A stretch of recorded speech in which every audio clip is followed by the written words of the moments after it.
Ladies and gentlemen, boys and girls, welcome back to mismapasion on YouTube's premier channel for all things women's football. And the UEFA Women's Champions League quarterfinals are officially wrapped up, with some easily predictable faces advancing through to the semifinals, which we will get to later in the video. But for now, let's take a look at the quarterfinal clashes that razzled and dazzled from London to Bergen.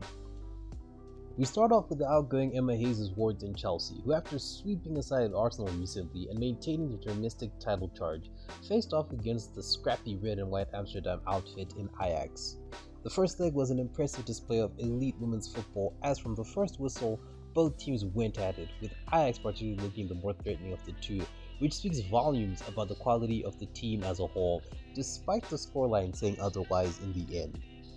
Where the Dutch outfit lost out on in comparison to Chelsea was in their composure and concentration, because arguably, all three of the goals they conceded on the night came from momentary lapses in concentration, especially the first of two goals from regular Chelsea threat Sjoeke Nusken. And though they initially struggled with the initial onslaught, which really should have seen some goals for Ajax, Chelsea gradually grew into the game and, as mentioned earlier, navigated past Ajax with their elite composure and focus throughout the entire match that did more than enough to overwhelm Ajax and kill the tie in the first leg 3-0 with goals from Nusken and Lauren James. The second leg of the game was more of the same as the first, with Ajax being more tenacious and disciplined than ever before, with their shots and attacking threats being more prevalent, which is understandable given the scoreline and the mountain that they were looking to climb. And the first half presented many opportunities for Ajax that, if taken with a bit more composure, would have seen an intense thriller being set up throughout the game. However, the theme of the first half came back to haunt them as a momentary defensive lapse saw Colombian sensation Mayra Rodriguez go through on goal unmarked and one-on-one with the keeper to slaughter home to put a full stop on the proceedings.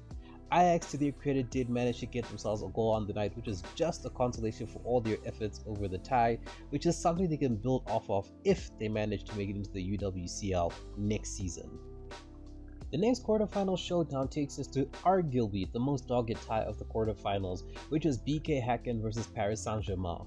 The first leg was evenly matched and highly transitional, with PSG being the first to benefit from a free kick set piece that got tapped in by Gaetino to give the Parisians an early first half lead, which unfortunately for them did not last too long after Starlet Kafaji brought the game level for Häcken after heading home following her saved penalty attempt. Kafaji was one of the stars in this tie as she was a prominent threat to PSG, which, all things considered, says a lot about her individual development as a player who, in all likelihood, will become one of the best sooner rather than later, and she's only 20 years old. Back to the game though, and though the transitional aspect of the tie was still imminent, PSG began to slowly establish their dominance in the game, with Häcken slowly giving away more and more possession, but making sure to compensate by making things difficult at the back and forcing PSG to rely on shots from distance in a bid to retake the lead. The game was eventually closed off by Chawinga, who retook the lead for the Parisians from a cross and left Häcken with work to do in the second leg.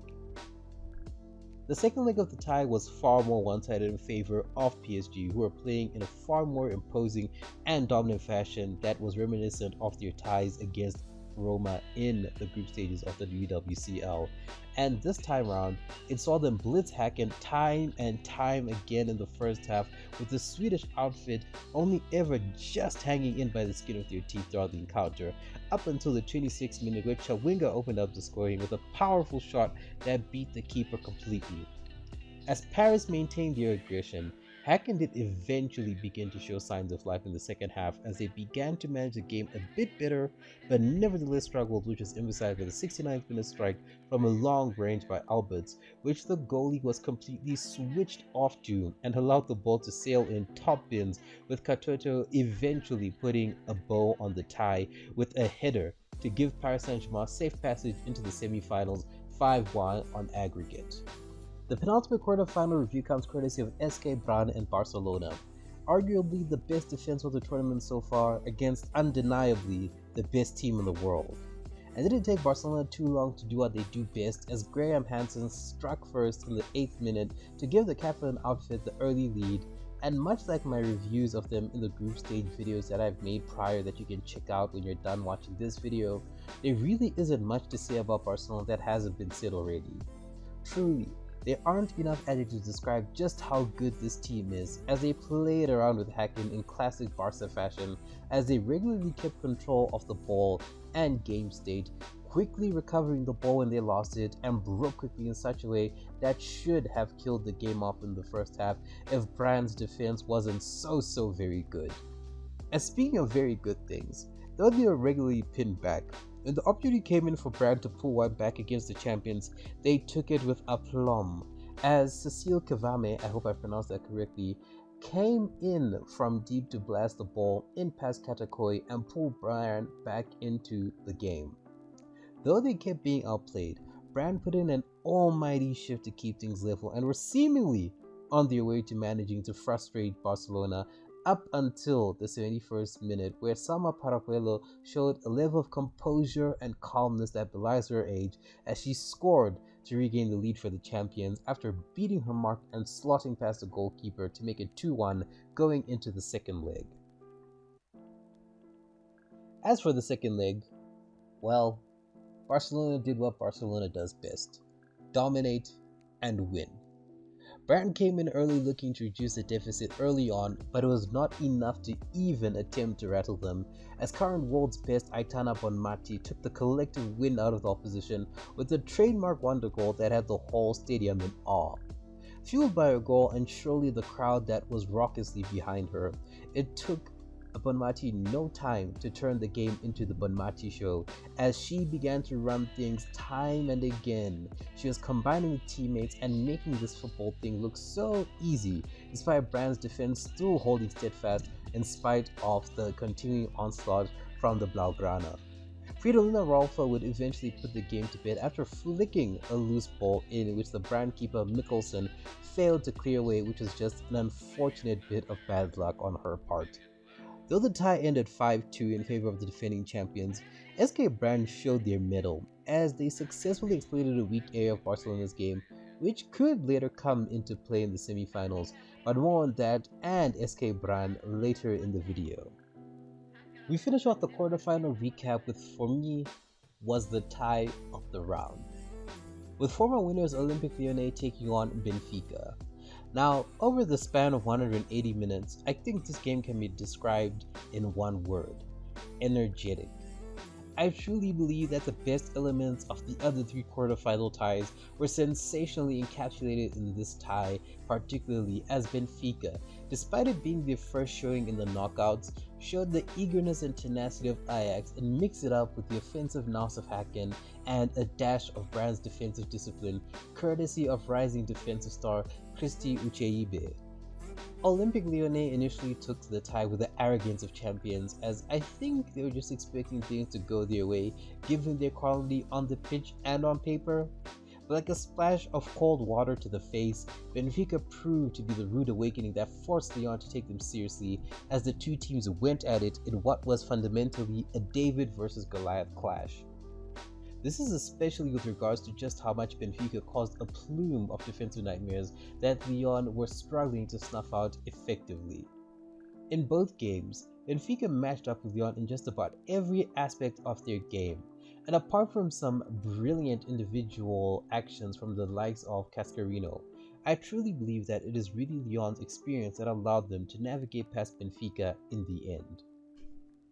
Just like their fellow underdogs Ajax, Benfica were simply outdone by their lack of experience, as momentary lapses in concentration proved to be their undoing across both legs, as ultimately, the Portuguese team really put their best foot forward and gave their all against Olympique Lyonnais till the very end, and out of all the other underdogs, they had the best possible opportunity to make it into the semi-finals. And what an upset it would have been had it happened, considering who they had come up against. Now, I know that I have not been as descriptive about this tie like I have with the other three, and that's primarily because I want to encourage you to go out of your way and watch the two games between Lyon and Benfica to get a true and pure sense of what it is that I'm getting at about this encounter. It is really that great, and it is really worth the time. Forget about the aggregate score and just watch the game purely for what it says about women's football and just how far it has come in leaps and bounds over the last few years. Truly sensational stuff. Looking ahead to the semi-finals now, and it is all rivals going up against each other as last season's semi-final dance partners in Chelsea and Barcelona lock horns, whilst Lyon and PSG battle out to see who will represent France in the final. And honestly speaking, anything could happen in these two matches that could result in some earth-shattering surprises if things go the way they're not supposed to. Barcelona are guaranteed favourites to overcome Chelsea, but I must note from before, SK Brand did manage to find a chink in the armour whereby Barcelona's tendency to shift their backline towards the ball side leaves a huge gap where a wide player can attack it and wreak havoc, which is exactly what Brand did in the tie to get themselves the 2 goals that they managed to get overall. Given that Chelsea will have a higher caliber of players, it could be something that Emma Hayes will look to exploit, especially with the always dangerous Lauren James lurking about. And with Lyon and PSG, these two are familiar with each other's game, so it's quite hard to call where the game will go given their performances so far in the tournament, and as we all know, form goes out the window in knockout competition, and it's really about who turns up in the tie. And given how Lyon operated against Benfica, I would not bet against PSG pulling an upset in all honesty, but we'll have to wait and see what happens. And the good thing is, we don't have to wait that long, as the semi-finals will take place on April 20 and April 27. As per usual, the UWCL continues to keep us at the edge of our seats, and I really want to take this moment to shout out my MVP of the round, and that is Christy Ucheibe of Benfica. I think by far that she was the most impressive player, and without her, I think Benfica would have been rolled over far more emphatically and easily by Lyon. If she sees Benfica as only a stepping stone to bigger and better things at a larger team, then I think she has put in a fantastic shift over the last 2 games in the Champions League to make herself more visible to potential suitors with her imperious displays for the Eagles' backline. Again, go watch the games and keep an eye on her to just see how really and truly great she was in these 2 games against Olympique Lyonnais.